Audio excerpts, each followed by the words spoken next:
नमस्कार, आपका हमारे चैनल स्वागत है। आज मैं आपके सामने 5 का पंच @2 PM लंच का 7वां वीडियो लेकर आया हूँ। पहला क्वेश्चन आपके सामने कहता है, यदि किसी भिन्न का अंश 12% बढ़ा दिया जाए और हर 8% घटा दिया जाए तो प्राप्त भिन्न 56/69 हो जाता है।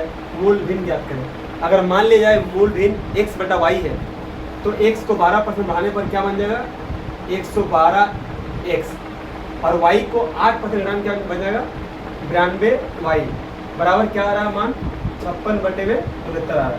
अभी 56 से 112 2 बार में कटेगा और ये कटेगा 23 से 4 बार में, ये कटेगा 23 से 3 बार में। 3 का गुना करें 2 से, 3 दूना 6, 1 हो जाएगा और यहाँ से क्या होगा 4y। अभी 2 का टेबल में 2 दूना 4 और 2 तिया 6, यानी कि x के नीचे y लाइए और 2 के नीचे 3 लाइए, यानी मूल भिन्न जो होगा तो आपका 2/3 होगा। ऑप्शन नंबर बी सही हो जाएगा। दूसरा क्वेश्चन कहता है, 12 सेंटीमीटर वाले एक ठोस अर्धगोलक को पिघलाकर n समान आकार वाले शंकु तैयार किए गए। यदि प्रत्येक शंकु की ऊंचाई 8 सेंटीमीटर और व्यास 6 सेंटीमीटर है तो n का मान क्या होगा। अगर किसी एक आकृति को पिघलाकर दूसरी आकृति बनाई जाए, इसका मतलब बात आयतन की हो रही है।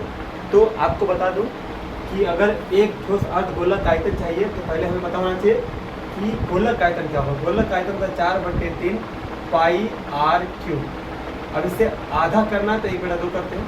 उसके बाद से शंकु का जो आयतन होता है उसकी फॉर्मूला है 1/3 पाई r² h। यहाँ मैंने r बड़ा लिया है और यहाँ पर r मैंने छोटा लिया, ठीक है। उसके बाद से देखते हैं कि 2 से 4 कटेगा 2 बार में, 3 से 3 कटेगा, पाई से पाई कटेगा, r का मान 12 है यानी 12 3 बार लिखना पड़ेगा।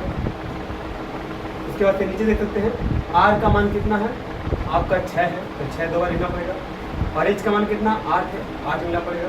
अभी 6 से काटते हैं 12 को 2 बार में, 6 से काटते हैं 12 को 2 बार में। आगे से यहाँ पर एक 2 था, हमने यहाँ 2 मिसिंग कर लिया, चलिए ऐड कर लेते हैं। 2 हमने ऐड किया यहाँ पर। अभी 2 दूना 4 दूना 8, यानी तीनों मिला के 8 हो जाएगा, हमने काट दिया। यहाँ 12 आंसर आया था, हमने आंसर 12 किया। तीसरा क्वेश्चन देख सकते हैं, कहता है 15,000 रुपये की राशि 8.5% वार्षिक ब्याज की दर से 5 वर्ष 3 महीने में अर्जित ब्याज रुपये में ज्ञात कीजिए। चलिए, परसेंटेज के नीचे 100 आता है, दशमलव के नीचे कितना था 10 आता है, यानी 110 गुना करते 1000 आता है। अब 1000 यानी 3 जीरो, तो 3 जीरो काट देते हैं, क्या बचता 15 बचता, यहाँ क्या बचता 85 बचता। और 5 साल 3 महीना, इसे हम लोग 5.1/4 लिख सकते हैं। 1/4 कैसे आया, तो 3 महीने का मतलब 3/12 हो गया, तो 3 से काटते एक बार में और 3 से काटते 4 बार में, तो 1/4 आता है।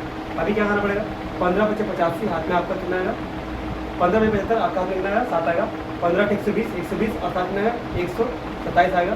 उसके तो 5 × 20 कैसे आएगा, बटे में कितना आएगा 4 आएगा।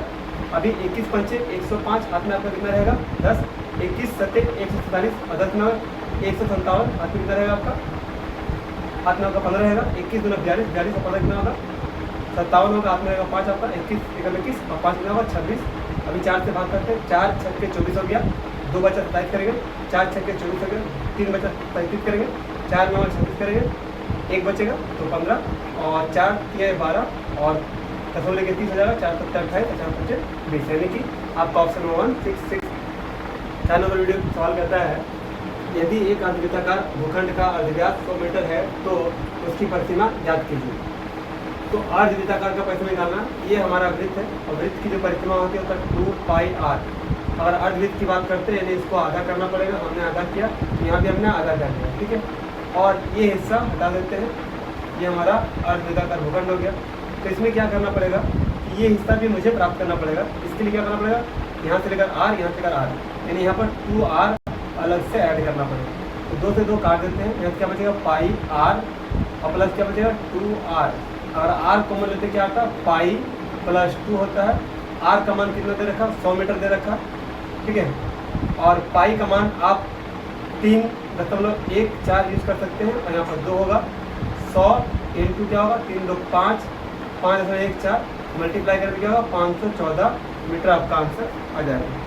5 कहता है, एक व्यापारी अपना माल क्रय मूल्य पर 5% हानि पर बेचता है लेकिन 12.5% कम वजन उपयोग करता है, उसकी हानि या लाभ का प्रतिशत ज्ञात कीजिए। मान लेते हैं 100 ग्राम वाली वस्तु को खरीदता है 100 रुपये में और बेचते समय 5% कम करता है यानी हानि करता है, तो 95 में बेचता है।